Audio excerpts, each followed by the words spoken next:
Aprobado. Vicepresidente de la Comisión de Legislación de la Cámara Chilena de la Constitución.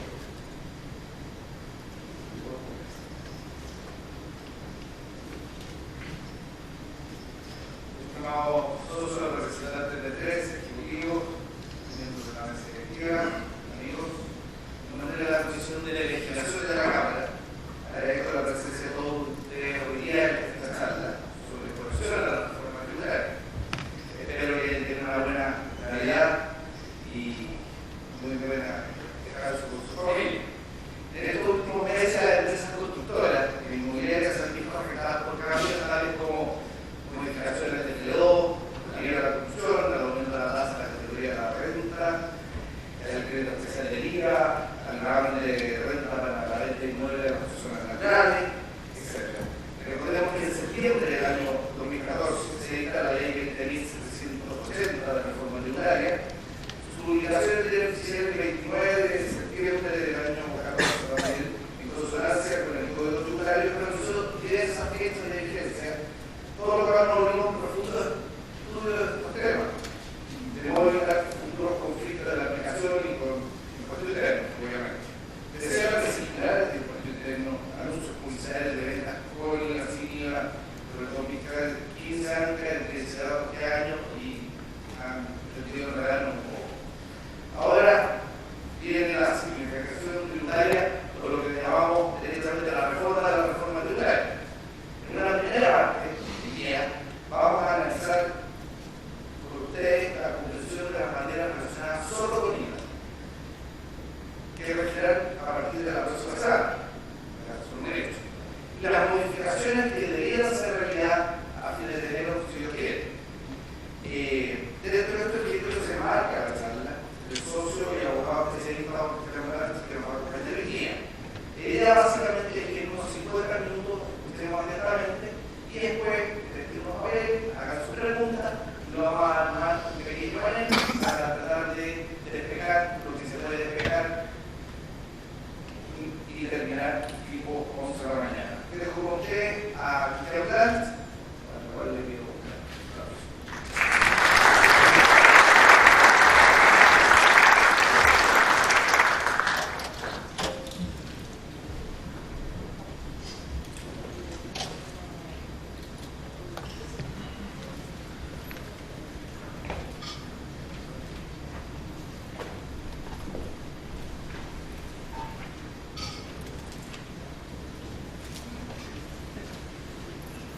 Buenos días. Primero que agradecer a la Cámara que me haya invitado a comentar con ustedes esta esperada corrección o respecto de lo que fue la ley 20.780. Y para estos efectos quiero comentar que este proyecto se presentó hace un par de semanas al Congreso. Es un proyecto que fue trabajado y puesto a discusión no en el proyecto propiamente tal, el proyecto de ley, sino de los distintos temas en conversaciones con distintos sectores de la área privada y obviamente en un trabajo bastante mano a mano con la Cámara Chilena de Construcción. Por lo tanto, muchas de estas modificaciones que estamos proponiendo el Ejecutivo del Congreso son consecuencia, digamos, de las conversaciones y las recomendaciones que entre las cosas que puso la Cámara. Obviamente hay que entender que hay que eliminar las modificaciones, pero dentro de las modificaciones la idea es que puedan ser lo más aplicables al sector. Por lo tanto, para hacer esta presentación, lo primero que voy a recordarles es que la ley 20.780, en el mensaje que traía la Presidenta de la República, uno de los objetivos que tiene la reforma fue evitar la ilusión y evasión de impuestos. Y específicamente en materia de IVA de construcción, lo que se quería evitar es el juego entre la inmobiliaria y la constructora. Todos sabemos, ¿no es cierto?, que dependiendo de las características de los contratos que uno se quedaba, podría vender con IVA o vender sin IVA, según la conveniencia de cada uno. Y por eso normalmente los distintos grupos creaban una inmobiliaria, que era la empresa constructora, la construía la inmobiliaria, y la inmobiliaria tenía el terreno, se hacía su avanzada y después vendía sin IVA.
que estaba financiado por subsidio, no aprovechaba el crédito fiscal y por lo tanto encarecía el costo de la construcción.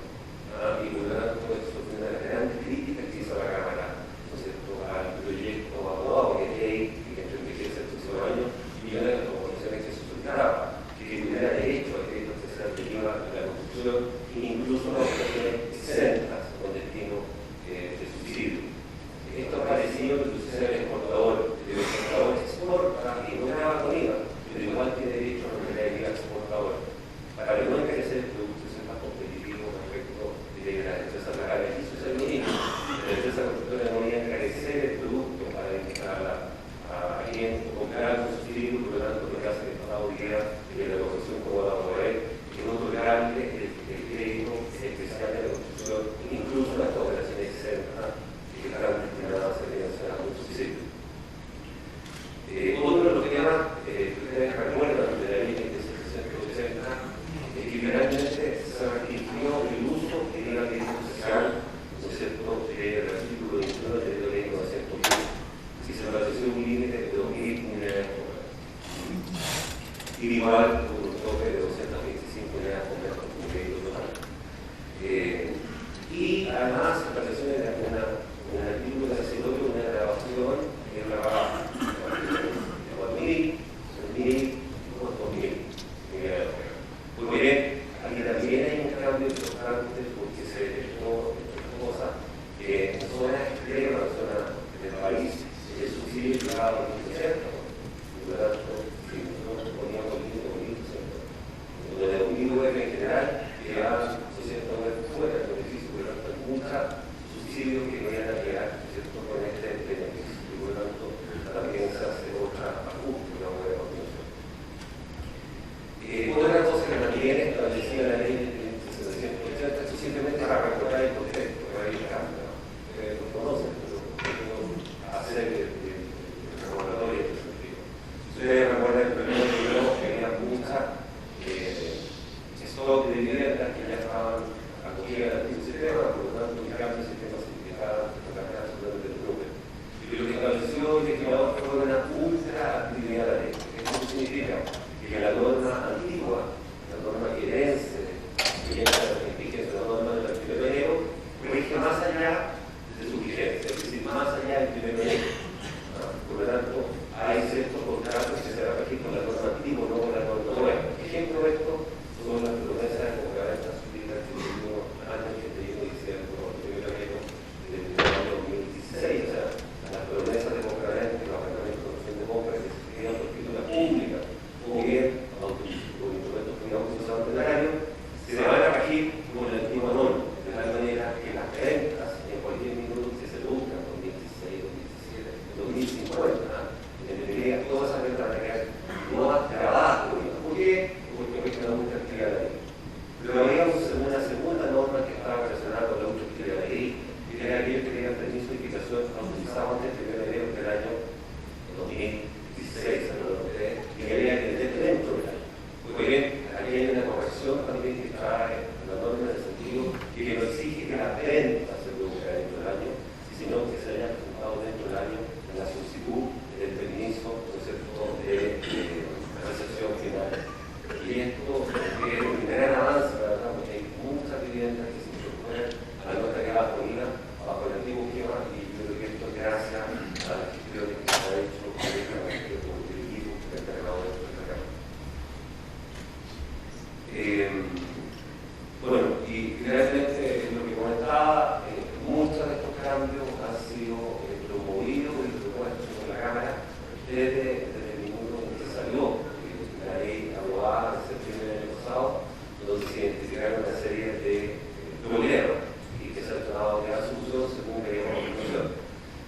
Sin perjuicio de ello, ¿no es cierto?, les debo comentar que hubo algo antes del proyecto, y finalmente el proyecto de ley trajo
instituciones de la habitualidad de tener impuesto a la renta, y como no vamos a ver la cotización, esto se modifica.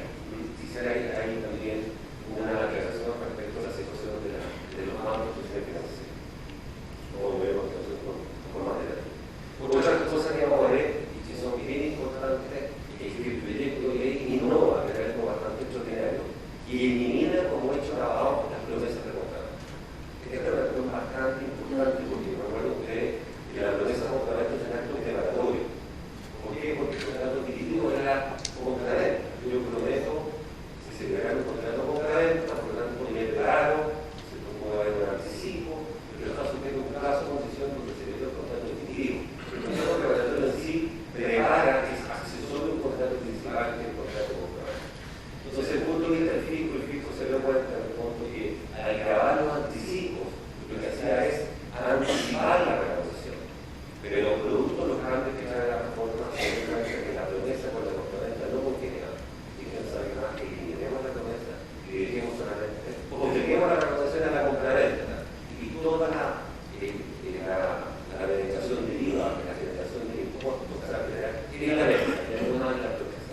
Y que consecuencia ellos han tenido que modificar 15 artículos de la ley de impuestos para adecuarlo cada vez que decía promesa compraventa aparezca arrendamiento con opción de compra. Porque la ley establecía hasta ahora, el proyecto de ley va a cambiar, pero ahora lo que establece la ley es que cada vez que se hable de promesa compraventa se tiene que asignar a un arrendamiento con opción de compra. Al eliminar la promesa compraventa, automáticamente tenemos que poner arrendamiento con opción de compra, porque obviamente la promesa, ¿no es cierto?, se hacía extensivo sus características al arrendamiento con opción de compra. Eliminar la promesa, tenemos que reemplazar esos artículos. Si uno mira el proyecto de ley, modifica el artículo 9, el artículo 16, la parte tanto donde dice promesa, ponga arrendamiento con opción de compra, pero todas esas latas en el fondo se traducen en lo que le estoy comentando. Y por eso hay una serie de ajustes. En tercer lugar, hay una aclaración y una complementación por parte del servicio en el sentido de establecer que no solamente van a estar exentas con el IVA las ventas que se hayan de viviendas adquiridas con subsidio, sino también los arrendamientos con opción de compra de estas viviendas, tanto en la etapa del arrendamiento como en el ejercicio de la opción de compra. Y que aquí se amplía el fondo de exención para no encarcelar la vivienda con subsidio a los arrendamientos con opción de compra, que no había contemplado el proyecto original, pues se le había quedado afuera. También lo que establece la ley, ¿no es cierto?, es una rebaja en la base imponible del arrendamiento con opción de compra. Esto es bastante notable, la verdad. Esto es un cambio bien importante. Ustedes, en el fondo, saben que detrás del arrendamiento con opción de compra, lo que se denomina normalmente como leasing, pero que no está reglamentado en la ley así. La ley habla que es un arrendamiento con opción de compra. Detrás del leasing, específicamente el leasing financiero, hay una obligación de financiamiento. Por lo tanto, detrás de esto hay un crédito. Entonces, lo que hace la norma es establecer una rebaja en la base imponible de la cuota de arriendo, eliminando todo lo que es la utilidad o interés. Eso no queda acá bonito, ya establece una mecánica. Esto es muy novedoso y bastante importante. Yo creo que es un acierto la Cámara haber logrado, ¿no es cierto?, este ajuste desde el punto de vista de lo que es la base imponible de impuestos.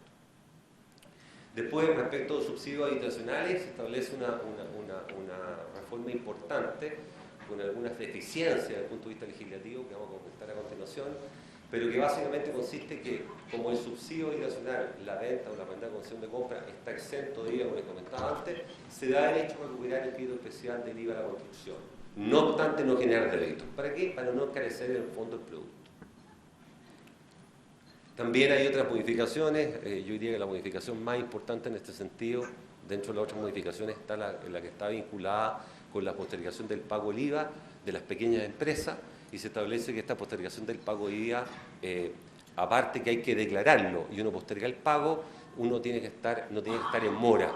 Y aquí se presume cuando está en mora, porque esas personas que están en mora, sea en IVA o en renta, no pueden postergar el pago del IVA a 2 meses. Una restricción de dejar este beneficio exclusivamente a aquellos contribuyentes que se han portado bien, o bien que, habiéndose portado mal, han saneado su situación con un convenio de pago o bien cancelando en forma atrasada con intereses y multa los impuestos respectivos. Y vienen varias normas transitorias que las vamos a comentar también con bastante detalle en relación con las modificaciones del IVA. Partamos entonces por esto es básicamente lo que viene en la modificación del proyecto de ley. Partamos por el principio y veamos en qué consisten las modificaciones de las normas de habitualidad.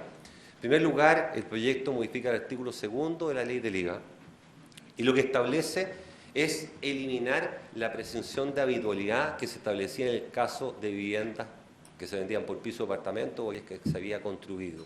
Acuérdense ustedes que se establecía una habitualidad después de 4 años, esto se elimina y queda en el fondo la habitualidad general del IVA que siempre hemos conocido. Esta norma se incorporó el 30 de septiembre del año pasado y esta norma no ha entrado en vigencia. Por lo tanto, ahora se extingue y se modifica y no va a entrar en vigencia. Esta presunción de habitualidad no rige. Lo que estableció la norma fue señalar que tratándose de bancos e instituciones financieras, que ellos hubiesen adjudicado algún bien y posteriormente lo vendan, y siempre y cuando la ley general de bancos lo obligue a vender en un determinado plazo, esas ventas no van a estar grabadas con IVA, porque no es habitual. Se va a establecer o se va a consignar desde el punto de vista legal que las ventas que hagan los bancos e instituciones financieras respecto de bienes adjudicados que están obligados a hacerlo de un determinado plazo no están grabadas con IVA.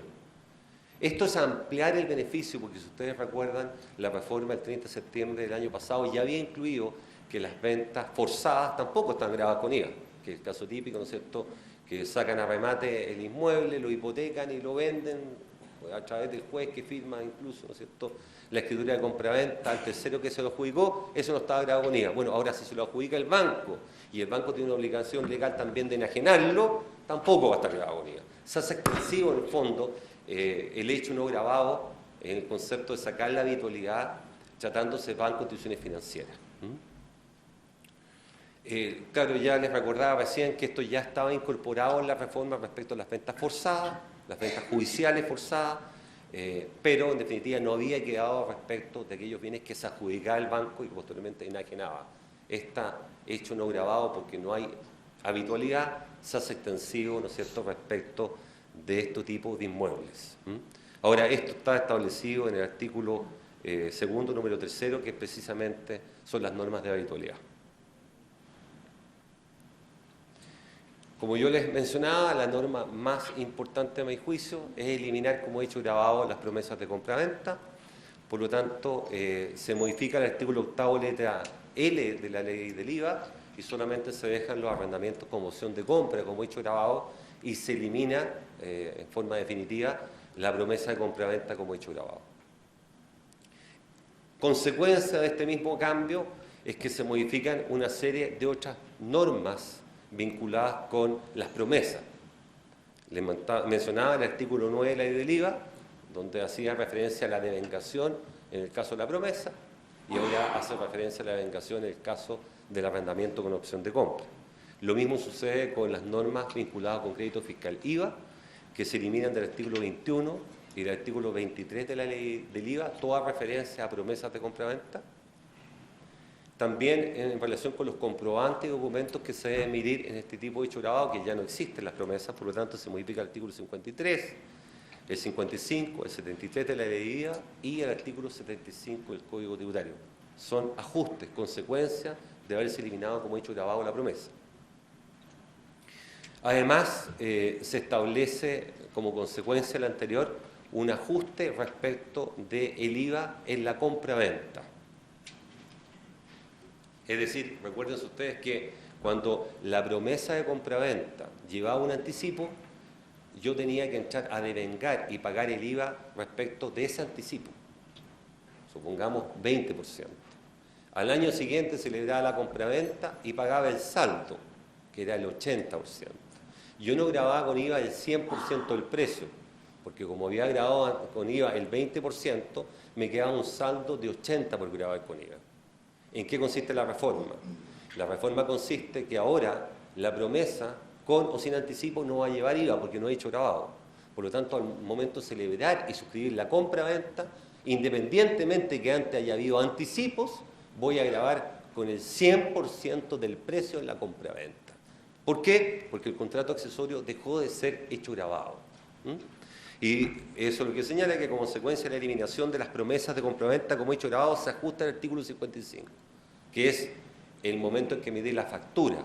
Y dice, en el caso de 20 inmuebles grabados con IVA, la factura deberá emitirse al momento de la suscripción de la escritura de compraventa por el precio total, incluyendo las sumas pagadas previamente y se impute al mismo a cualquier título. ¿Por qué? Porque las sumas anticipadas antes se grababan con IVA y ahora no se graban con IVA, en consecuencia hay que grabar el 100% de la compraventa, haya habido anticipo o no. Sí hay una precisión de la norma que elimina la obligación de emitir la factura con la entrega real o simbólica del bien inmueble si es anterior a la compraventa. Esto la verdad es un error desde el punto de vista jurídico, es un error que tenía la norma. Esta es una verdadera corrección, porque la verdad que sabemos que las escrituras de compraventa o las ventas de inmuebles se celebran por escritura pública. Por lo tanto, si antes de la escritura pública hay una entrega real o simbólica, no hay hecho grabado, por lo tanto no puede haber IVA. Entonces, esta norma se les quedó pegada de la compraventa de muebles, porque la compraventa de muebles es un contrato consensual y puede haber entrega real o simbólica antes. Entonces, en el caso de la compraventa de inmuebles no es así, porque es un contrato solemne que se celebra por escritura pública. Y por lo tanto nunca puede haber una entrega real o simbólica antes que exista hecho grabado. Por lo tanto, la primera situación que se va a dar es la escritura pública. Lo que pasa es que antes se podía dar la situación anterior, que era el anticipo. Eliminado el anticipo, solamente queda la suscripción de la escritura pública, momento en el cual se devenga el 100% ley. Otra de las modificaciones que trae el proyecto de ley es respecto a los arrendamientos con opción de compra o también conocidos como leasing. Se establece en el artículo 12, letra E, número 11 de la ley del IVA, y que básicamente se refiere a las exenciones del impuesto, aquellas operaciones que van a estar exentas de IVA, y se incorpora los contratos de arriendo con opción de compra de bienes corporales inmuebles, siempre que la adquisición de los bienes objeto del contrato que haya precedido inmediatamente el contrato de arriendo no se haya recargado el IVA por tratarse de una venta exenta o no afecta. ¿En qué consiste esto? Básicamente lo que dice la norma es que en la medida que la compañía de leasing o quien vaya a celebrar la promesa con arrendamiento con opción de compra, el arrendamiento con opción de compra, adquirió ese inmueble sin IVA, posteriormente el arriendo con opción de compra de ese inmueble también va a estar exento de IVA. Esto es un mecanismo para no encarecer el financiamiento de las viviendas a través del leasing. Acuérdense usted que el leasing yo lo puedo hacer a través de un leaseback. Significa que yo, propietario de inmueble, que lo adquirí sin IVA, se lo vendo a la compañía de leasing. Y posteriormente la compañía de leasing me lo arrenda a mí. Como yo se lo vendo sin IVA, ella me lo arrenda con opción de compra sin IVA. Si ella se lo compró a un tercero sin IVA, me lo arrenda con opción de compra a mí sin IVA. Sea un leasing que lo haya comprado un tercero o sea un leaseback que me lo haya comprado a mí, en la medida que la compra de ese inmueble no esté grabada con IVA, el arrendamiento con opción de compra tampoco va a estar grabado con IVA. Esto es de manera para no encarecer el financiamiento de las viviendas a través del leasing. Esto es bastante importante. Ahora sí les comento que en el anteproyecto que venía solamente se daba este beneficio en el caso del leaseback. Solamente cuando yo vendía sin IVA y después arrendaba con opción de compra sin IVA. Y me exigía el anteproyecto que yo, entre los primeros 3 meses, tuviera que pagar la primera cuota. Hoy día se eliminó todo esto y quedó en forma amplia.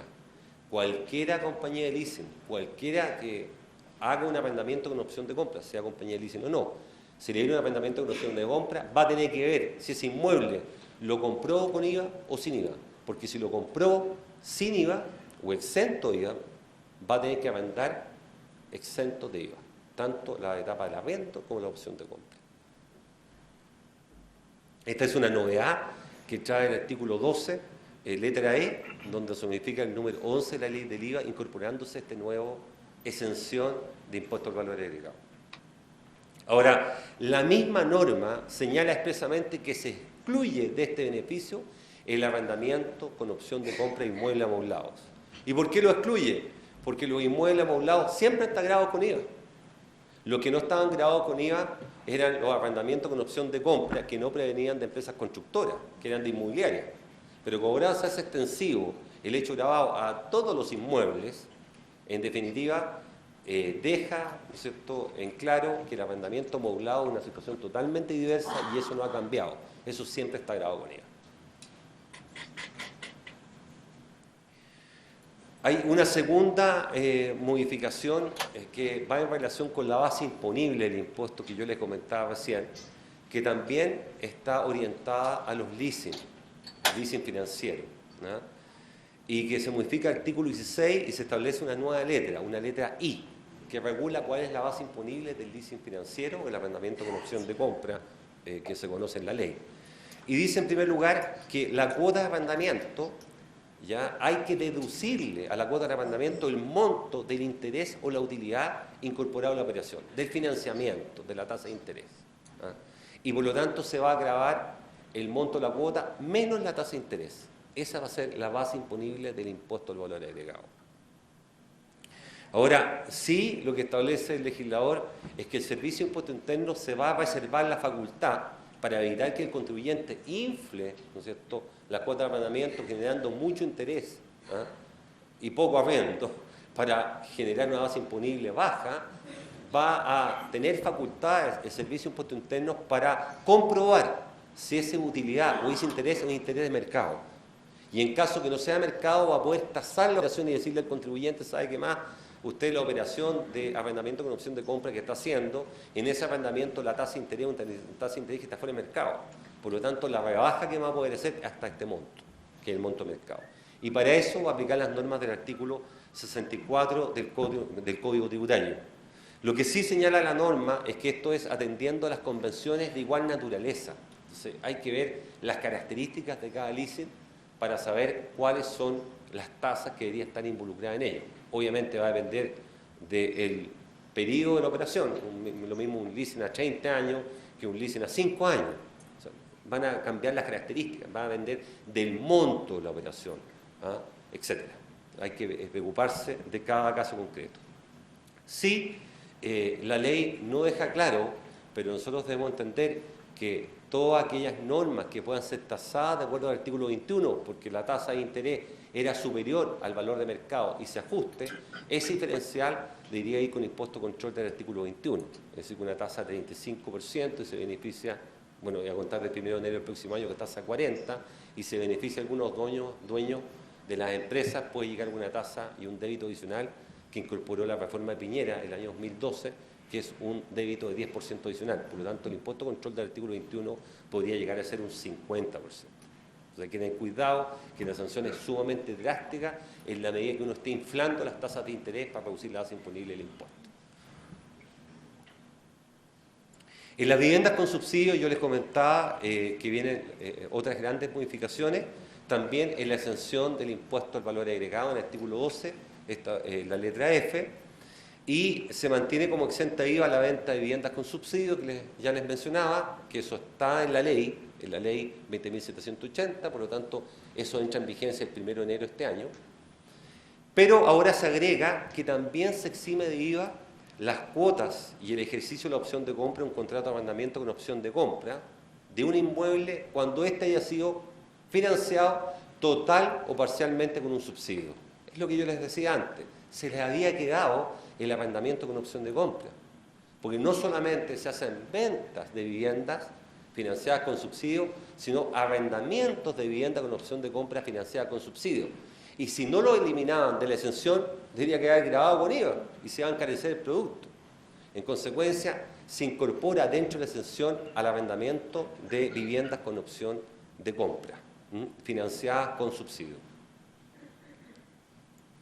Ahora se modifica el artículo 21 del Decreto Ley 910 para entregarle este crédito especial a la construcción también a las ventas con subsidio. Y se establece que se otorga a las ventas con subsidio un crédito fiscal equivalente al 65% del IVA asociado a esa venta exenta con tope 225 UF. Es decir, esto es exactamente lo mismo que le sucede a todas las viviendas, ¿no es cierto?, que están o aquellas ventas o arrendamientos con opción de compra que están destinados a la vivienda cuyo valor no sea superior a las 2.000 UF. ¿Se acuerdan ustedes? Que también tiene un periodo transitorio de 4.000, 3.000 y 2.000, según los distintos años. Pero lo importante en esto es que no obstante quedar exenta de IVA la venta de viviendas que se financian con subsidio, no obstante eso, el legislador le otorga un crédito fiscal especial de la construcción a esa empresa que vende la vivienda o que construye la vivienda en la medida que esta vivienda no tenga un crédito superior a 225 UF. Sí les quiero hacer la acotación que la modificación del artículo 21 del decreto de ley 910, y uno de los problemas que tiene el proyecto, que tiene que ser mejorado en el Congreso, es que hace referencia a las ventas y se quedaron fuera los arrendamientos con opción de compra. Porque acuérdense ustedes que antes estaban exentas las ventas y ahora pusieron exentas los arrendamientos con opción de compra. Pero cuando incorporan el crédito fiscal especial de vía a la construcción en el artículo 21 del decreto de ley 910, ponen las ventas y no ponen el arrendamiento con opción de compra. Se les quedó fuera. Por lo tanto, debería incorporarse en el artículo 21 del decreto de ley 910 expresamente también los arrendamientos con opción de compra que tengan derecho a crédito fiscal IVA especial. Lo que le decía, sin embargo, no hace extensivo este artículo este beneficio a las cuotas de contrato de arrendamiento con inmuebles con opción de compra. Sin perjuicio de lo anterior, el artículo, la ley también modifica el artículo 12 transitorio de la ley 20.780. Y esto es bien rara la legislación que ocupa el legislador, porque el legislador modifica un artículo transitorio de la ley 20.780 para incorporar un beneficio permanente, porque sería el modificado del artículo 21 del artículo del decreto de ley 910, que es permanente, pero se modifica un artículo transitorio. ¿Y qué decía este artículo transitorio? Este artículo transitorio establecía escalonado el monto de la rebaja. ¿Se acuerdan que eran 4.000 UF, 3.000 UF, 2.000 UF escalonados? En ese artículo transitorio incorporaron la siguiente norma. Dice que se establece como beneficio permanente, en caso de viviendas financiadas en todo parte por un subsidio habitacional, un crédito especial de 2.200 UF. O sea, acuérdense ustedes que yo le había mencionado que el legislador se había dado cuenta que en zonas extremas los subsidios llegaban a 2.200 UF. Como por regla general ellos aplicaban los subsidios hasta 2.000 UF, en el artículo 21 del decreto de ley 910, lo pone un artículo transitorio ahora, que tratándose de ventas con subsidio, el crédito ya no va a ser hasta 2.000 UF, sino hasta 2.200 UF.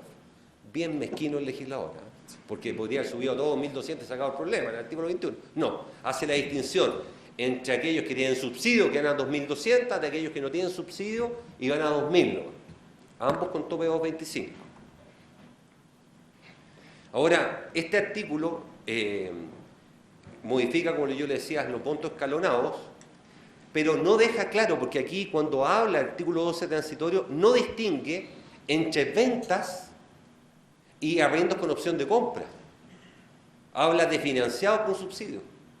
Por lo tanto, uno podría entender que las 2.200 UF tienen derecho tanto a las ventas como el arrendamiento con opción de compra, porque ambas están exentas y yo tengo derecho al crédito especial para evitar encarecer el producto. Pero esto está en un artículo transitorio y no está en el artículo 21 del decreto de ley 910.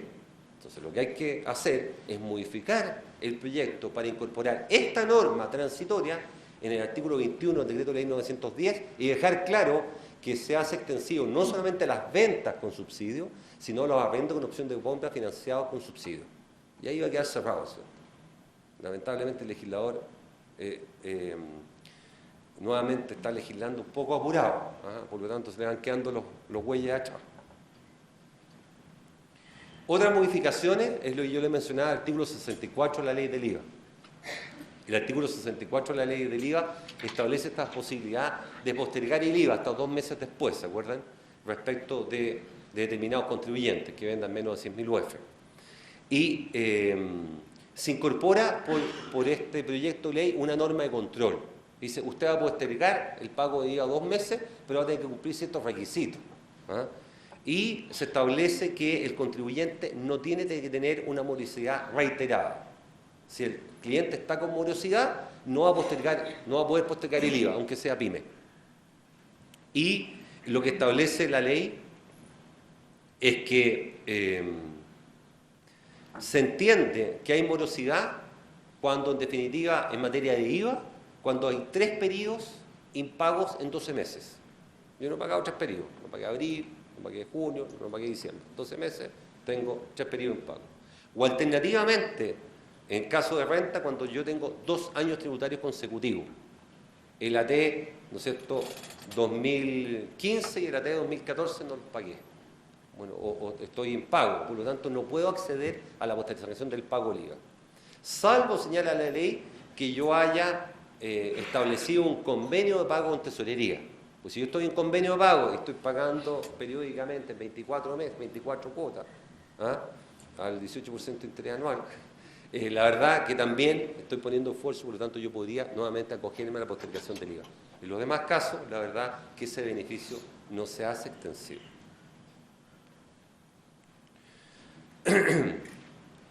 Otra de las modificaciones que establece el proyecto se refiere al arrendamiento con opción de compra y se modifica el artículo 6º transitorio de la ley 20.780. Y como yo les comentaba, el 6º transitorio habla de la ultraactividad de la ley, es decir, situaciones en las cuales, ¿no es cierto?, no obstante estar vigente la nueva ley, que entraría en vigencia el 1 de enero del próximo año, se va a aplicar a estas situaciones que vamos a comentar la antigua ley y no la ley nueva. Es la ultraactividad, más allá de la vigencia de la ley antigua, se llama ultraactividad, no como retroactividad, que es lo que pasa con el caso de las normas sobre el abuso, la forma jurídica o la simulación. ¿Se acuerdan? La norma antilucía general se aplica a efectos retroactivos a operaciones que decía con anterioridad. Aquí la ley entra a regir respecto de operaciones que están durante la vigencia de la nueva ley, por eso se llama ultraactividad. Entonces, se hace extensiva la ultraactividad de la ley a las cuotas de arrendamiento devengada a contar del año 2016 en los contratos de arrendamiento con opción de compra de inmuebles corporales. Esto es bien importante porque, si ustedes recuerdan, la interpretación del Servicio de Impuesto Interno que había sacado era que todos los contratos de arrendamiento con opción de compra celebrados antes del 1 de enero de 2016, cuyas rentas de arrendamiento se hayan pagado antes del 1 de enero de 2016, no están grabados con IVA. Pero los arrendamientos generados a contar del 1 de enero de 2016 en adelante están grabados con IVA. Entonces yo tenía un contrato sobre una base establecida, una tasa de rentabilidad del proyecto, y me cambiaban el IVA y tenía que hacerme cargo.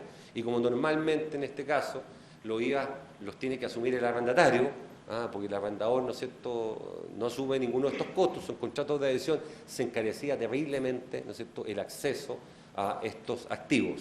Entonces lo que hace la norma es establecer que si el contrato es celebrado por escritura pública, o fue celebrado por escritura pública, o es celebrado antes del 31 de diciembre, o bien un contrato privado autorizado ante notario, antes del 1 de enero de 2016, que es la fecha de entrada en vigencia de la ley del IVA, se va a excluir en dicho tratamiento el arrendamiento, va a quedar no grabado con IVA. Las rentas de arrendamiento no van a quedar grabadas con IVA. Nuevamente el legislador dice que se excluye en este caso el arrendamiento de inmueble amoblado.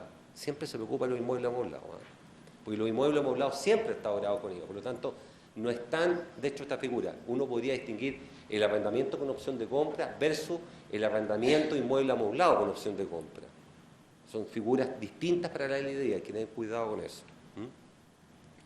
Y se aclara que igual tienen derecho estos arrendamientos con opción de compra, ¿no es cierto?, a deducir el 11% de la valor fiscal para determinar la base imponible de cada cuota.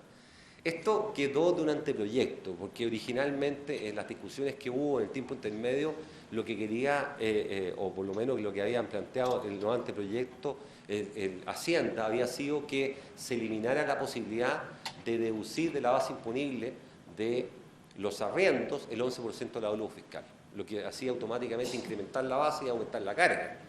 Pero finalmente esta tesis no prosperó y hoy día los arrendamientos de inmuebles siguen con la posibilidad de deducir el 11% de la valor fiscal para determinar la base imponible, como ha sido siempre. Esa norma no se modificó. En consecuencia, para concluir esta situación, tanto los arrendamientos con opción de compra que hayan sido celebrados por escritura pública o autorizados ante notario por escritura privada antes del 1 de enero del 2016, cualquiera que sea la fecha de las rentas de arrendamiento que se generen en el periodo, rige la ultraactividad de la ley, porque vamos a regir por la ley antigua y no va a estar grabado con IVA. Lo que es un gran cambio respecto del proyecto original. Hay otra modificación también respecto a la ultraactividad de la ley, que establece el artículo 7º transitorio de la ley 20.780, que también es modificado. Y esta norma lo que establece es que las ventas de inmuebles que cuenten con permiso de edificación al 1 de enero del año 2016 estarán exentas de IVA. ¿Se acuerdan ustedes? Siempre y cuando yo vendiera dentro del año. Pero el problema es que para vender dentro del año tengo que pasar por la recepción final. Y para pasar por la recepción final tengo que esperar que no haya huelga en la municipalidad, entre otras cosas. Entonces la verdad que no depende de mí. Entonces finalmente se discutió, se plantearon las alternativas, se trató de buscar un hecho objetivo que permita dar seguridad jurídica y certeza a la actividad. Y por esta razón se incorpora en el proyecto que en definitiva, en la medida que yo tenga permiso de edificación antes del 1 de enero del 2016, ¿ya?, y yo venda dentro del año, no estoy grabado con IVA. Pero si no alcanzo a vender y dentro del año alcanzo a presentar la solicitud de la recepción definitiva de la obra, también no está grabado con IVA. No, me evita tener que vender, porque obviamente la venta significa que vaya a notaría, que saca la recepción de definitiva de la obra, o sea, por lo menos puedo tener 6, 8, 10, 15 meses más. Entonces, con la sola presentación de la solicitud de la recepción de la obra, timbrada por la dirección de obras, automáticamente esa operación no queda grabada con IVA, independientemente de la fecha en que se celebre la compra-venta. Esto realmente es un avance muy importante y que da seguridad jurídica al sector. Otro tema especial está en el artículo 8º transitorio de la ley 20.780, que la norma establece que en la venta de inmuebles grabados con IVA, como consecuencia de la reforma, se puede recuperar el crédito fiscal soportado en la compra o construcción de inmuebles antes de 3 años. ¿En qué consiste esto? Que si ustedes recuerdan, en definitiva, los inmuebles usados también van a estar grabados con IVA. En consecuencia, si yo vendo un inmueble usado y soy habitual en la venta de inmuebles, ¿ya?, independientemente, ¿no es cierto?, que este sea un activo fijo, pues voy a ser habitual, me dedico a comprar y vender, voy a tener que vender con IVA. Pero el IVA crédito fiscal con el cual yo adquirí ese inmueble no lo tengo activado. Entonces me permiten excepcionalmente en un artículo transitorio decirme que usted, como va a generar débito, busque ese crédito fiscal IVA y reconstituya el crédito fiscal IVA hasta 3 años para atrás. Ahora, contablemente, ¿dónde está ese crédito fiscal IVA? Está en mayor valor del activo. Entonces, no sabíamos qué pasaba con ese mayor valor del activo. Si me dan el crédito fiscal y además me dan el mayor costo o no. Bueno, lo que debe hacer la reforma es decirme que cuando yo ocupe como crédito fiscal IVA, ¿no es cierto?, el IVA asociado a la compra del inmueble que estoy vendiendo con IVA hoy día y que no lo tenía activado, yo voy a tener que reversar y llevar en el fondo a resultado, en definitiva, el IVA asignado al costo, con mayor costo del activo. Porque al separarlo, en el fondo, me genera un activo distinto, que es recuperable 100%, y por eso señala la norma que se debe rebajar del costo del activo el monto equivalente a los créditos fiscales recuperados, que por lo demás, contablemente, es el asiento más lógico, ¿ah?, y el que todos pensábamos hacer. Ahora lo dice la ley, ¿ah? Es una corrección en realidad. Hay una norma, si ustedes se fijan, todas las normas anteriores son modificaciones de los artículos transitorios de la ley 20.780, pero hay una norma de transición para la ley, para el proyecto de ley, ¿ah? Se crea un artículo sexto transitorio del proyecto de ley, y este señala lo siguiente: establece que en el caso que mientras se aprueba la norma, acuérdense ustedes que la entrada en vigencia de la ley es el 1 de enero del año 2016. Y como el proyecto se demoraron mucho tiempo en presentarlo, no fue aprobado el año 2015. Se presentó, en definitiva, a finales del 2015. Por lo tanto, se espera que sea aprobado en enero del 2016. ¿Qué pasa entre el 1 de enero del 2016 y el 31 de enero del 2016 o la fecha en que sea publicada la ley, que puede ser marzo, febrero, no sabemos? ¿Qué va a pasar? Porque como eliminamos las promesas de compraventa como hecho grabado, ¿qué va a pasar con las promesas de compraventa que yo celebre mientras no esté aprobada la ley? La voy a tener que grabar con IVA. Entonces ahí tengo un problema. Entonces, este artículo se supone que viene a resolver el problema, pero como ves, no lo soluciona completamente. Entonces establece un nuevo artículo transitorio para el caso que mientras se apruebe la norma que elimina, como hecho grabado, las promesas de compraventa, se le den promesas grabadas con IVA, que entre el 1 de enero del 2016 y la fecha de la aprobación de la norma. Y establece como solución porque la factura definitiva por la venta deberá emitirse en la fecha de la entrega real o simbólica del bien o la suscripción de la venta considerando únicamente el saldo por pagar. Es decir, cuando yo celebre una promesa compraventa el 1 de enero del 2016, yo ya no voy a tener que entrar a devengar el IVA en el anticipo, sino voy a devengar todo el IVA en la escritura de venta definitiva. Es como si hubiese estado vigente la norma. ¿Ah? Ahora, el problema de esto es que esta norma, ¿te fijas?, no está vigente. Entonces, ¿ah? Porque es una solución, es un parche que no se soluciona porque esta solución estaría vigente en la medida que se hubiese sido aprobada la ley del año 2015. Porque entra el 1 de enero del próximo año y entra la nueva norma, que no están grabadas con IVA las promesas. Entonces, deja una norma rara, que es poco entendible. Y además, lo peor de esto es que no resuelve el caso cuando yo tengo una promesa de compraventa cuya venta no va a estar grabada con IVA. Porque cuando yo tengo una promesa de compraventa cuya venta va a estar grabada con IVA, me dicen, no genere el débito ahora, no genere hoy día el tema, hágalo en la compraventa, el 100%. Pero cuando la compraventa, no voy a tener 100% grabado con IVA y yo pago, voy a tener un problema. Entonces, como les digo, esta situación no está resuelta. Entonces hay que ver, porque lo que va a suceder ahora, mientras no esté vigente la ley, si yo tengo, acuérdense ustedes, porque todas las promesas celebradas en 2015 no tienen problema. ¿Por qué? Porque la venta cuando se suceda no va a estar grabada con IVA. Pero las promesas celebradas el año 2016, cuyo permiso de edificación esté realizado antes del 1 de enero del 2016 y cuya recepción definitiva de la obra o cuya venta se produzca dentro del año, tampoco estará grabada con IVA. Por lo tanto, si me graban el anticipo, no es que después pueda imputarlo a la factura con IVA por el diferencial, sino voy a tener que pedir recuperación. Y eso no está establecido cómo voy a devolver ese IVA.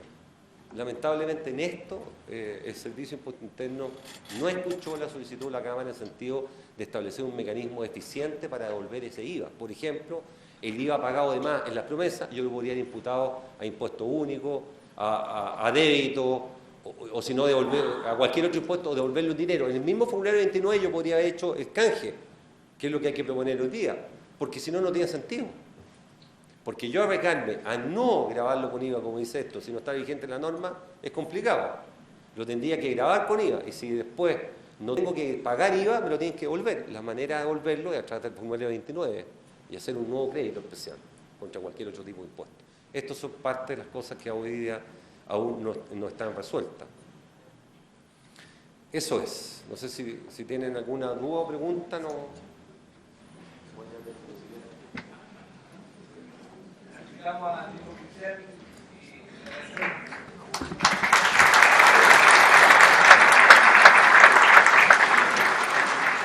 Bueno, también, Cristóbal, vamos a llamar a Gonzalo Bustos, abogado jefe de la Gerencia de Estudios de la Cámara Chilena de la Construcción, para que encabecen el panel junto a Cristian Blanch y respondan las preguntas que ustedes han hecho con un formulario que se les entregó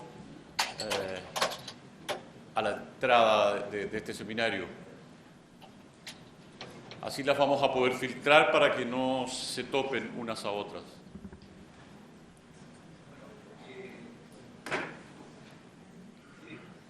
¿Ahí? ¿Se escucha? Ya. Ahí sí, Cristóbal. Bueno, gracias, Guayo. Vale.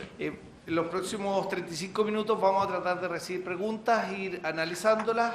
Me acompaña Gonzalo y el mismo Cristian las va a contestar y vamos a tratar de contar un poco lo que ha ido pasando en este tiempo. Gonzalo tiene una pregunta mientras empezamos a recibirla. Sí, hay un tema que es adicional a lo que nos ha presentado Cristian, que creo que es de la mayor relevancia, y mientras nos llegan las consultas, tal vez sea el momento de aclararla. Existe en el proyecto de ley una ampliación del plazo para pagar el FUT histórico y acumulado durante los años 2015 y 2016. ¿Puedes, por favor, explicar, Cristian, en qué consiste? La verdad que esta es una de las novedades que trae el proyecto, trae varias novedades, y una de las novedades, gratas novedades, es que el legislador lo que ha propuesto al Congreso es que el pago de las utilidades pendientes de tributación, que es el famoso FUT, ¿no?, que de acuerdo a la ley vigente se puede pagar hasta el 31 de diciembre de este año con una tasa de 32% o una tasa promedio en el caso de empresas que estén formadas exclusivamente por personas naturales, se acaba este año, el 31 de diciembre. La verdad que esta alternativa o este beneficio que establecía la ley para solucionar la deuda histórica del FUT histórico no ha tenido buena acogida, a diferencia de lo que ha sido la amnistía. La amnistía hoy día prácticamente ya va sobre, creo que son los 15.000 millones de dólares de base, ¿eh? Se estiman que hay 50.000 millones de dólares afuera y ya van 15.000 declarados. Entonces, la verdad que ha sido un éxito. Se ha recaudado como 6 veces lo que se esperaba. Pero el pago del FUT histórico no ha sido un éxito porque la verdad pagar la tasa del 32%. Si yo tengo 1.000 millones acumulados el 31 de diciembre del 2014 y quiero sacar 100 millones y lo pago al 32%, igual me pone el orden de imputación. Por lo tanto, primero tengo que sacar el FUT que resta y después llegar al FUT. Entonces, nadie lo hacía, salvo que uno pagara todo el FUT histórico. Lo que hace la norma es decir, ¿sabe qué más? Voy a hacer extensivo este beneficio, que era hasta el 31 de diciembre del 2014, por el FUT el año acumulado 2015, que es este año, y por el FUT acumulado 2016. Y de hecho el FUT acumulado 2016 lo voy a poder pagar en abril del 2016. Ya no va a ser el formulario 50, como se paga hoy día, sino seguramente va a ser una línea especial del formulario 22. Ahora, ¿qué ventaja tiene esto? En primer lugar, es que viene con tasa 32% y con tasa promedio, viene con las dos tasas, y lo más importante es que no hay orden de prelación. Es decir, si yo pago el FUT histórico, acumulado el 31 de diciembre del 2016, en el ejemplo yo ponía los 1.000 millones, y pago 100 millones, esos 100 millones me los puedo sacar ante el FUT. La verdad que este es un cambio bastante importante, muy importante en las planificaciones de las sociedades familiares, y además me establece la norma. Acuérdense ustedes que hasta el 31 de enero del 2016, 31 de diciembre del 2016 rigen los retiros para invertir, que es la alternativa o la mecánica que yo puedo hacer para retirar FUT de una compañía y llevarme al otro lado. La norma de control vigente establecía que si yo hacía un retiro para reinvertir, me aplicaba una norma, una sanción equivalente al 50% del FUT histórico pagado. Esa sanción no viene con la reforma. Entonces, la verdad que este tema, el pago de FUT histórico 2015-2016, que claramente es una norma de carácter recaudatorio, el Estado quiere recaudar las platas y por eso le pone una zanahoria al contribuyente que puede sacar esa plata que pagó al 32 al tiro, sin necesidad del FUT acumulado, va a ser, si es aprobado por el Congreso, las planificaciones más importantes de los próximos 2 años. Vamos a aprovechar de preguntar también algunos temas relacionados que no han sido tocados acá, si se puede, Cristian. El primero, el tema de las tasaciones. Se suponía, la pregunta es básicamente hasta cuándo hay plazo para presentar las tasaciones de aquellos inmuebles que uno... Se supone que hasta el 31 de diciembre y si hay posibilidad de modificación. La ley establece al 30 de junio del año 2016. Amplía el plazo para poder presentar las tasaciones de inmuebles, atendiendo una realidad. Están las municipalidades colapsadas, las direcciones de obra o la municipalidad, ¿no es cierto?, con los distintos expedientes de los contribuyentes. Las tasadoras estaban sobrepasadas, empezaron a subir los precios, ¿se acuerdan ustedes? Porque vencía el plazo y esperemos que esta norma sea aprobada también. 30 de junio establece el proyecto. Ahí hay que tener ojo que las tasaciones deben ser el 29 de septiembre del 2014. la fecha de la tasación. Hay otra pregunta que es bien interesante, que es un tema que hemos discutido bastante y lo vimos en la modificación, que no existe claridad respecto a los requisitos para endosar promesas de compraventa de fecha anterior al 31 del 12 del 2015, que obviamente estamos hablando que la queremos ceder después del 2015. El proyecto no lo aclara porque obviamente queda como una norma típica para la elusión, digamos. No sé si quieres agregar algo, pero hay... Ahora, lo que hay que entender es que todos aquellos que celebraron promesas de compraventa este año y por lo tanto tienen, por escritura pública o por instrumento privado autorizado ante notario, tienen la opción de ceder esa promesa si no la van a ejercer. Es un derecho legítimo del contribuyente. Si yo celebré una promesa y después decido no comprar ese inmueble, puedo cederla y por lo tanto la persona del cesionario, que es el que adquiere la promesa y me la paga, cesión de promesa que no se graba con IVA además, posteriormente va a poder comprar con IVA. Sin IVA, va a poder comprar sin IVA. Ahora, en el ejemplo que pongo yo, que yo celebré una promesa y yo la cedo, no va a tener ningún problema. Ahora, si yo celebré 100 promesas y la cedo, y esas 100 promesas las celebró una filial de la misma empresa que vendía las promesas y se las cedo a mis clientes, no tiene ninguna presentación. Entonces, esto es sentido común nomás. No hay norma de control, pero hay que aplicar el sentido común. El que se quiere pasar de listo se tiene que ir a explicar a Impuesto Interno cuál es la razón de negocio que tenía detrás de esto. Gracias, Cristian. Tenemos varias consultas relacionadas con los requisitos del nuevo plazo transitorio. Cristian, si por favor puedes explicarlos de nuevo, o sea, en qué consiste, cuáles son los requisitos de permiso vigente, la fecha de la solicitud, porque hay muchas preguntas en ese sentido. Sí, acuérdense ustedes que lo que establece, hay dos normas de ultraactividad de la ley, hay dos, que son distintas, que juegan en forma paralela, que no es una requisita de la otra, de forma totalmente independiente. Una de esas es la que hemos comentado ya, que yo celebre una promesa de compraventa por escritura pública autorizada ante notario antes del 1 de enero del año 2016. Esa es re fácil, porque la verdad es que la venta, en cualquier momento que se genere, no va a estar afectada. Pero hay una segunda norma de ultraactividad de la ley que ha sido más compleja y que consiste en que yo al 1 de enero del 2016 tengo que tener el permiso de construcción ya autorizado.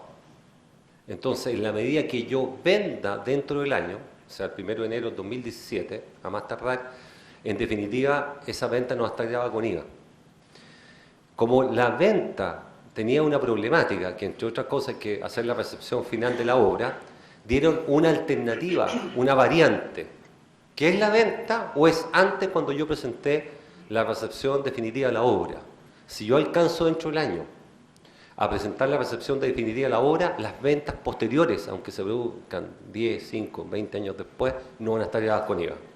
Esa es la variante, que antes era que la recepción, digamos que el permiso de edificación sea antes del 1 de enero de 2016 y que yo venda dentro del año.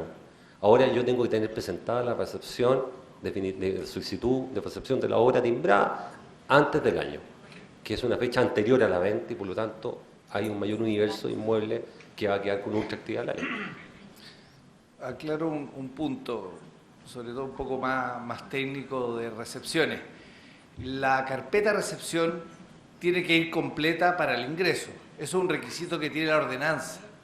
Por ende, si uno trata de ingresar una recepción sin tener todos los certificados, perfectamente podrían no aceptártela y no timbrártela. Entonces, tampoco jueguen a ingresarla el día 30 de diciembre del 2016 porque no se la van a aceptar en el mesón. Por ende, hay que ser súper cuidadoso de que la solicitud de recepción vaya completa para efectos de no dejarlo para el último momento y sufrir las consecuencias. Relacionado con lo anterior o con lo que hemos hablado, preguntan si aumentarán las contribuciones al ajustar la tasación de los inmuebles. Ahí algo te puedo decir yo, por lo menos, porque tenía esa misma duda y pedí una reunión en evaluaciones y la respuesta fue súper sencilla. Nosotros no tenemos capacidad, dijo el ex subdirector de evaluaciones, de analizar tasación a tasación. nosotros hacemos los procesos de tasaciones completos, no vamos a ir revisando las tasaciones para decir este me subió, este me bajó, este me cambió, o sea, los procesos normales de tasaciones, y eso es lo que dijo la gente de impuestos internos, no van a variar, o sea, en estricto rigor no variarían a la presentación de una tasación el valor de contribución y la tasación fiscal, ni mucho menos. Eso, pero responderla, no sé si quieres agregar algo. Lo que pasa es que el servicio no ha tenido ningún compromiso oficial. Todo ha salido en los diarios, en conversaciones, pero para efectos prácticos, cuando venga el nuevo revalúo van a subir las contribuciones. O sea, esperar otra cosa es difícil. Ahora, están colapsados de pega y se ve bastante lógico. Hay una pregunta que hacen, ¿qué pasa con los bienes de uso y gozo asignables si van a estar o no grabados con IVA al momento de la venta? Por ejemplo, un estacionamiento que no está enrolado. Ese, yo creo que es la cuestión. Que normalmente no se venden, no se inscriben, por decirlo así. Claro, lo que pasa es que hay que definir si es un bien corporal inmueble, porque esto en naturaleza jurídica del bien debería estar grabado con IVA, ¿no? Si se dedica en forma habitual, si tiene la habitualidad y si jurídicamente es calificado como bien corporal inmueble, debería estar grabado con IVA. Porque antiguamente, acuérdense ustedes que eran bienes corporales inmuebles de propiedad de empresa constructora. Ahora es bienes corporales inmuebles, ¿no? Da lo mismo que sea propiedad de empresa constructora o no, lo importante es que sea habitual en la enajenación de este tipo de bienes.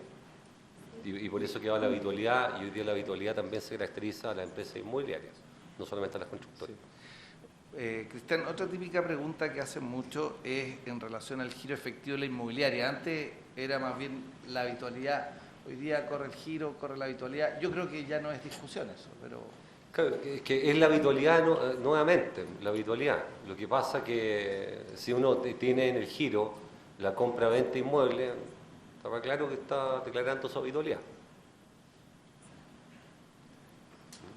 En algún minuto ellos querían incorporar algo de objeto social, pero lo dejaron en forma amplia. La habitualidad es una situación de hecho que hay que analizar en cada caso concreto. Y si uno lo tiene en el giro, va a haber una presunción de habitualidad.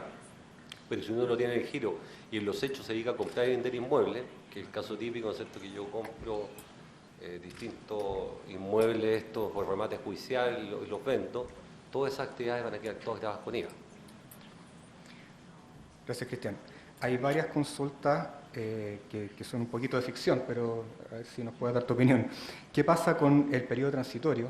Y si se puede recomendar postergar los anticipos o postergar la facturación de esos anticipos, de modo de evitar esta situación que señalabas tú, esta norma un poco rara que quedó ahí, esta norma transitoria. Y también respecto de algo similar, hay una norma en el proyecto de ley respecto del valor de adquisición de los terrenos para el cálculo de la base imponible. Claro, ahí hay un tema práctico en los anticipos, porque uno necesita los fondos. Como empresa constructora, inmobiliaria, requiere los fondos y con eso va a seguir operando. Entonces tiene que haber alguna vía jurídica a través de la cual yo me haga esos fondos. Si yo hago la promesa, lamentablemente lo tengo que facturar, ¿no? Porque la ley no está vigente. La otra opción que yo haga un cierre de negocio, que me presten la plata, no sé, pero ahí se hace más complicada la situación. E incluso en una situación extrema, impuesto interno podría decir que esa es una maniobra tendiente a eludir el pago del impuesto. No obstante que ese impuesto va a ser eliminado porque están eliminando el hechurado de la promesa. Ahora, todo esto se produce que el legislador se le pasó el plazo nomás. Y dictó o presentó el proyecto no en octubre o en noviembre, se lo presentó a finales de diciembre. Esa es la realidad. Un tema más bien práctico, Cristian. Normalmente las constructoras hacen las DJ, las 1842, las 1843 después del año.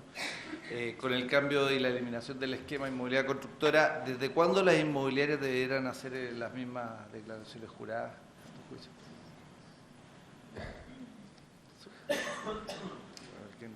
Dime cuáles son las DJ, porque no me acuerdo. ¿Estas son declaraciones juradas respecto de qué cosa? No sé quién hizo la pregunta, porque... Por favor. ¿Ya?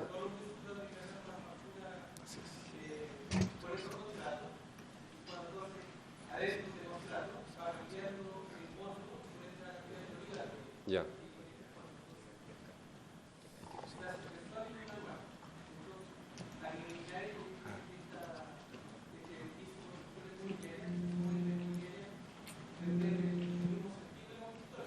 Sí. Pero espérate, pero tú estás hablando de la DJ, que es para presentar el crédito fiscal IVA especial de la construcción, pero ese sigue vigente, por lo tanto deberían seguir vigentes las mismas normas, independientemente que tú no lo hagas con la inmobiliaria, porque la inmobiliaria también va a tener que generar IVA. La inmobiliaria debería empezar a hacerlo, pero Claro, no lo hace. exactamente, va a empezar a hacerlo porque va a ser contribuyente IVA y se va a someter a todos los regímenes. Por lo tanto, en principio no deberían cambiar las fechas. Ahora, espérate, van a salir las instrucciones de impuesto interno con bastante detalle. ¿Ah? Piensa tú que este es un proyecto de ley, o sea, esto no es la ley definitiva, tiene que pasar por la Cámara de Diputados, tiene que pasar por el Senado, y las distintas asociaciones y gremios ya han presentado que van a discutir algunas de las normas, pero en principio debe ser la misma fecha. Hay una pregunta interesante con respecto a cómo se calcula el IVA en la vivienda usada, cuando uno compre una vivienda usada con respecto al terreno, etcétera. ¿Algo ahí? Claro, la vivienda usada, esto lo establece la ley ya. Esto lo establece la ley 20.780, que dice que es el mayor valor que está grabado con IVA. Eso está vigente a contar del 1 de enero del próximo año, eso no hay tema. ¿Ah? No, estamos hablando básicamente de la base imponible, claro, en el caso de viviendas usadas. Entonces, el caso imponible de la vivienda usada nos establecen como base imponible el precio del contrato menos la parte del inmueble, digamos, ¿ah?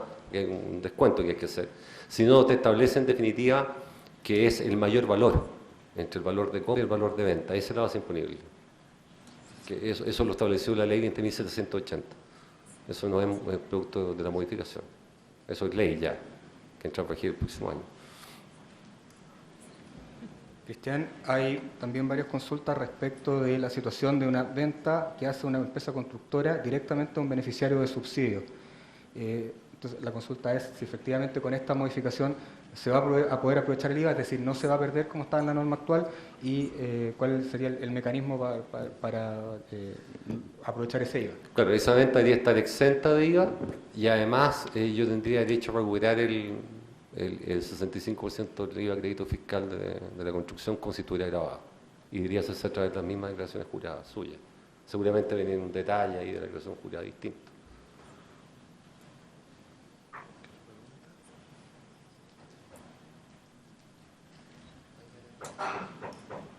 Y también hay varias consultas respecto a la base imponible. ¿Cómo se calcula el valor del terreno para efectos del cálculo de la base imponible? Tanto en la vivienda nueva como en la vivienda usada. Ya, igual que el caso de la vivienda usada, como les digo, el mayor valor, la base imponible es distinta. Y en el caso de la vivienda nueva se ocupa como siempre. No hay ningún cambio en la base imponible de la venta. Porque acuérdense, lo que se hace es eliminar la promesa compra-venta. Por lo tanto, en la venta, ¿cómo calcula la base imponible? El precio, descuenta el valor del terreno, más de 3 años, medio de 3 años, tope de valores fiscales, se calcula y se aplica el impuesto. Y después se le agrega nuevo al terreno. Es lo mismo que hacen siempre. No hay ninguna diferencia. Si la diferencia ahora es que las ventas van a quedar grabadas tanto de constructoras como inmobiliarias. Y tratándose de inmuebles usados, hay una regla especial de base imponible. Pero el resto rige la regla general nomás. No hay cambio. Eliminó el tope del doble del avalúo, ¿no es cierto? Eliminaría el tope del avalúo para la venta de terreno. No recuerdo exactamente si viene así venía en anteproyecto, pero me da impresión que salió de esa norma, que eso ya no viene. Explicación, en el anteproyecto venía una eliminación para la tasación de los terrenos, que eliminaba el doble el avalúo para efectos de incorporar el terreno, pero no la hemos encontrado. Ahora tiene 120 páginas. No, yo creo que no viene el cambio. Me da la impresión que venía. Lo que pasa es que nosotros vimos el anteproyecto y nosotros recibimos el proyecto el día anterior, el mismo día.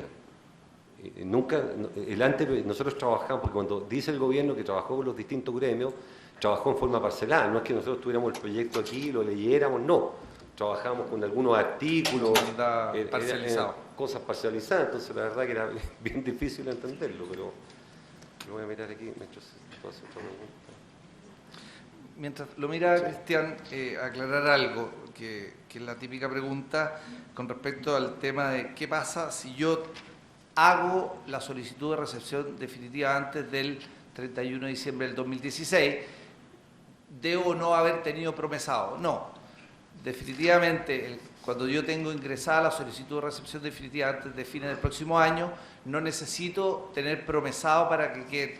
Ahí definitivamente el proyecto completo queda fuera del régimen nuevo y se mantiene dentro del régimen anterior, lo cual ha simplificado enormemente la fórmula que tienen las inmobiliarias de funcionar desde el punto de vista de los software y todo eso. Definitivamente van a haber proyectos completos afectos o completos con norma nueva o proyectos completos con la norma antigua. Entonces eso alivió bastante los software de las empresas que estaban todas bastante vueltas locas contratando porque se generaban unas situaciones bastante extrañas. No, Gonzalo, parece que no... ¿Está la norma? No viene la norma, no sé si tú la viste, pero yo creo que venía en este proyecto. Yo creo que el descuento o el cálculo de la base imponible en el caso de las ventas es exactamente el mismo que ha operado siempre. Lo cual es una lástima. Sí, lo vamos a chequear porque en el fondo el cambio consistía en que se eliminaba la diferenciación que había entre la venta de los 3 primeros años y después de los 3 primeros años, de manera que el texto que nos habían propuesto era que solo se consideraba el valor de adquisición reajustado según IPC, sin importar si se vendía antes o después de los primeros 36 meses, porque ahí fijaba el límite del doble del avalúo fiscal. La vamos a chequear y se la vamos a comunicar, porque era una norma bastante positiva, pero no está dentro de las normas de IVA, hay que chequearlo dentro del proyecto en general. También hacer una aclaración respecto a lo que decía Cristóbal. Cuando se conversó con el Servicio de Impuestos Internos durante varios meses, este fue un proceso que duró prácticamente todo el año, ellos comprometieron, y podemos dar fe de su buena disposición en esta materia, de que lo que no está solucionado para la operación práctica y que no es materia de ley, por lo tanto no viene en el proyecto, comprometieron las correspondientes circulares y resoluciones del servicio. Por lo tanto, todo esto que tiene que ver con plazos transitorios o normas que quedaron un poco extrañas, se supone que las van a resolver por esta vía. Y en particular, la situación de la devolución, cuando ustedes facturen un anticipo y esa venta por alguna razón queda exenta, la venta final queda exenta, esa recuperación ellos comprometieron alguna resolución del servicio indicando la forma más expedita de poder recuperar esos dineros. Vamos a confiar en el servicio, la verdad es que como les señalo, ellos han tenido la mejor disposición, no tenemos por qué pensar que eso no va a ser así.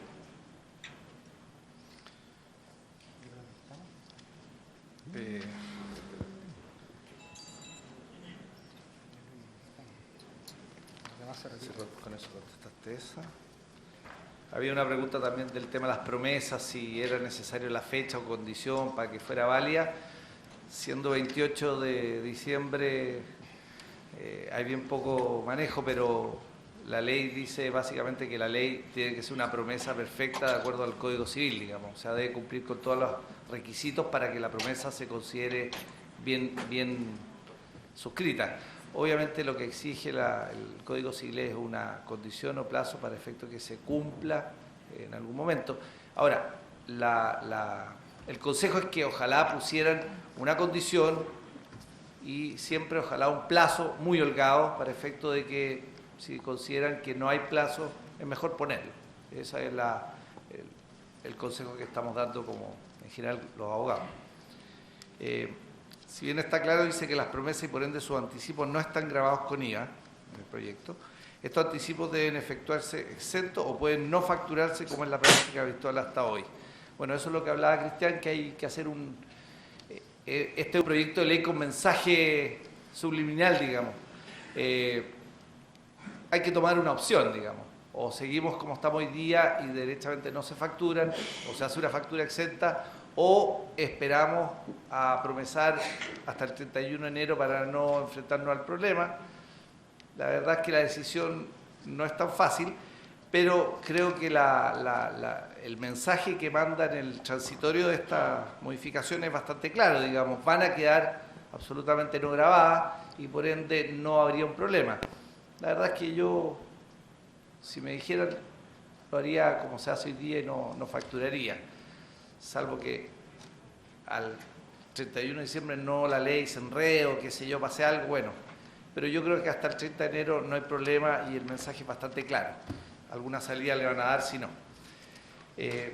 Una última sí, cosa. hay dos cosas finales. Una que dice relación con las situaciones que quedan los arriendos.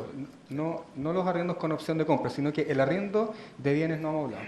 Eso no hay ningún cambio. No, pues el arrendo de bienes, lo que pasa es que el arrendo de bienes inmuebles pueden ser amoblados con instalaciones maquinarias que permitan desarrollar actividad industrial o comercial, y esos son los que están grabados con IVA. En eso no hay cambio. Y el último tema, que también es un poco de ficción, pero hacen la consulta varias veces respecto del financiamiento que pueden hacer los bancos de la parte de IVA cuando queden las ventas afectas. Eso todavía no lo sabemos. ¿Cómo así? Si los bancos van a financiar el IVA en las ventas que queden afectas. Claro, lo que pasa es que el banco lo que va a tener que hacer es ver si la compra del inmueble lo graba con IVA, va a tener que mandar con IVA. Y si el inmueble lo compra sin IVA o exento de IVA, va a poder mandar sin IVA. Pero en el caso de financiamiento del crédito hipotecario, ¿sí? Cuando el banco financia un crédito hipotecario, Ya. en una venta afecta, el banco va a financiar o no va a financiar ese IVA. Esa es la pregunta que se hace. Ah, ya, pero es un problema operativo de los bancos. No sé, va a depender de la calidad del deudor. Claro. Ahora, sí, yo estuve viendo la modificación del artículo 55 para ver si había modificaciones de la base imponible en cuanto a calcular en la venta, si tenían los topes de deudos fiscales antes de 3 años y sigue todo igual. No hay ningún cambio. Así que se rige por la norma antigua y el anteproyecto eliminó ese cambio. Bueno, muchas gracias. Dejo a Guayo para terminar.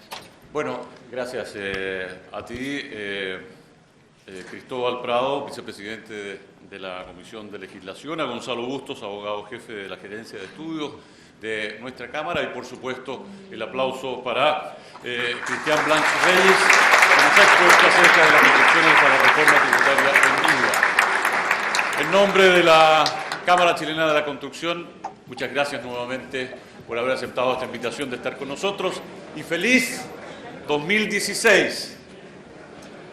Con esta reforma o sin esta, con las correcciones, pero en nombre de la Cámara, felicidades para todos ustedes y sus respectivas familias. Gracias, buenos días. Gracias.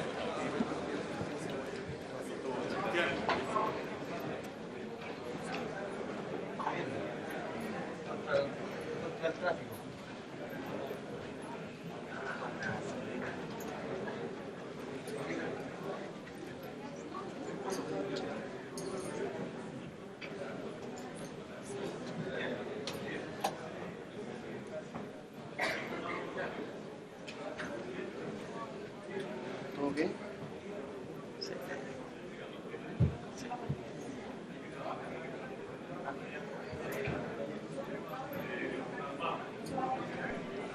I don't know.